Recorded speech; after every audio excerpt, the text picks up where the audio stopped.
कल्पना कीजिए, एक विशाल युद्ध भूमि पर खड़े होकर आप अपने जीवन का सबसे बड़ा निर्णय लेने वाले हों। सामने अपने ही रिश्तेदार, दोस्त और गुरु खड़े हों और उसी समय आपके मन में सवाल उठे, क्या मुझे ये सब करना चाहिए? अगर मेरे अपनों की मृत्यु हो गई तो क्या होगा? क्या मृत्यु सब कुछ समाप्त कर देती है? ठीक इसी दुविधा में थे अर्जुन, महाभारत के महान योद्धा। और इन्हीं सवालों के जवाब में भगवान श्री कृष्ण ने अर्जुन को जो ज्ञान दिया, वही आज भी हर इंसान के जीवन को बदलने की क्षमता रखता है। आज हम समझेंगे भगवद गीता का पहला सबक, आत्मा अमर है। भगवान श्री कृष्ण अर्जुन से कहते हैं, हे अर्जुन, आत्मा ना कभी जन्म लेती है और ना कभी मरती है। आत्मा नित्य, शाश्वत और अविनाशी है। जिस तरह हम पुराने वस्त्र उतारकर नए वस्त्र पहन लेते हैं, उसी तरह आत्मा भी एक शरीर छोड़कर दूसरा शरीर धारण कर लेती है। सोचिए, जब शरीर नष्ट हो जाता है तो क्या सब कुछ समाप्त हो जाता है? नहीं, शरीर नश्वर है, मिट्टी से बना है और मिट्टी में मिल जाता है। लेकिन आत्मा ऊर्जा की तरह है, जिसे ना जलाया जा सकता है, ना काटा जा सकता है, ना गीला किया जा सकता है, ना सुखाया जा सकता है। ये वही शाश्वत चेतना है जो हमारे भीतर जीवन का संचार करती है। इसीलिए मृत्यु को अंत मान लेना एक भूल है। मृत्यु केवल एक बदलाव है, एक नए सफर की शुरुआत है। जिस प्रकार रात के बाद सुबह निश्चित है, उसी प्रकार मृत्यु के बाद नया जन्म निश्चित है।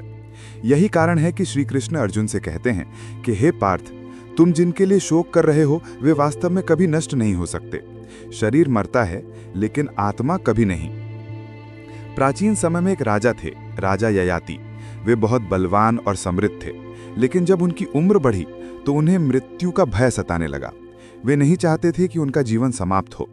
उन्होंने अपने पुत्रों से कहा कि तुम में से कोई मुझे अपनी जवानी दे दो ताकि मैं जीता रहूं। उनके सबसे छोटे पुत्र ने अपनी जवानी पिता को दे दी। राजा ने कई वर्षों तक फिर से भोग विलास किया, लेकिन अंततः एक दिन उन्हें समझ आया कि शरीर चाहे कितना भी जवान हो जाए, आत्मा तो अमर है। मृत्यु से भागना संभव नहीं है। ययाति ने आखिरकार त्याग किया और आत्मज्ञान को स्वीकार किया। ये कहानी हमें यही सिखाती है कि शरीर चाहे बदलता रहे, आत्मा सदा अजर और अमर है। अब सवाल यह है कि इस शिक्षा का हमारे आधुनिक जीवन में क्या महत्व है? मृत्यु का भय कम होता है। जब हम समझ लेते हैं कि आत्मा अमर है तो हमें मृत्यु से डर नहीं लगता। हम जानते हैं कि यह केवल एक यात्रा है, एक शरीर से दूसरे शरीर तक। शोक से मुक्ति मिलती है। जब हमारे किसी प्रियजन का निधन हो जाता है तो हम टूट जाते हैं, लेकिन गीता कहती है उनका शरीर भले ही चला गया हो, उनकी आत्मा अभी भी जीवित है और नए सफर पर है। ये सोच हमारे दिल को सांत्वना देती है। जीवन के उतार चढ़ाव में स्थिरता। जब हम समझते हैं कि हम आत्मा हैं, ना कि केवल शरीर, तब असफलता, सफलता, दुख या सुख हमें उतना प्रभावित नहीं करते। ये हमें मानसिक शांति देता है। सकारात्मक दृष्टिकोण। जैसे रात के बाद दिन आता है, वैसे ही कठिनाइयों के बाद भी नया आरंभ होता है। आत्मा की अमरता हमें हर हाल में आशा देती है। सही जीवन जीने की प्रेरणा। यदि आत्मा अमर है तो हमें अपने कर्मों का ध्यान रखना चाहिए, क्योंकि ये कर्म ही अगले जीवन की दिशा तय करते हैं। आत्मा को समझना केवल दार्शनिक चर्चा नहीं है, ये हमारे जीवन जीने की कला है। कल्पना कीजिए, आप दर्पण में खुद को देखते हैं। आपको अपनी शक्ल, शरीर और रूप दिखाई देता है, लेकिन क्या आप वही हैं? नहीं, आप तो वो चेतना है जो इस शरीर को जीवित रखती है। शरीर समय के साथ बूढ़ा होता है, कमजोर होता है और एक दिन समाप्त हो जाता है, लेकिन आप, वो आत्मा, कभी नहीं मरते। इसीलिए योगी और ज्ञानी लोग कहते हैं कि जो आत्मा को जान लेता है वो अमर हो जाता है, क्योंकि वो समझ लेता है कि दुख, सुख, हानि, लाभ, जन्म, मृत्यु ये सब शरीर के स्तर पर हैं, आत्मा इनसे परे है।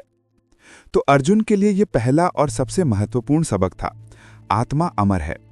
जब हम इसे समझ लेते हैं तब जीवन से भय मिट जाता है, मृत्यु से डर नहीं लगता और हम हर परिस्थिति में संतुलित रहते हैं।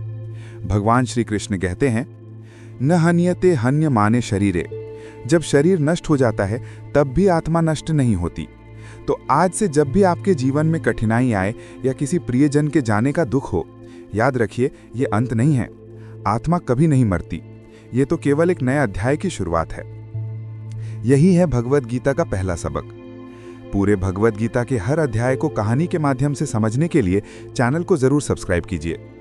अगले एपिसोड में हम सीखेंगे पाठ 2, शरीर नश्वर है।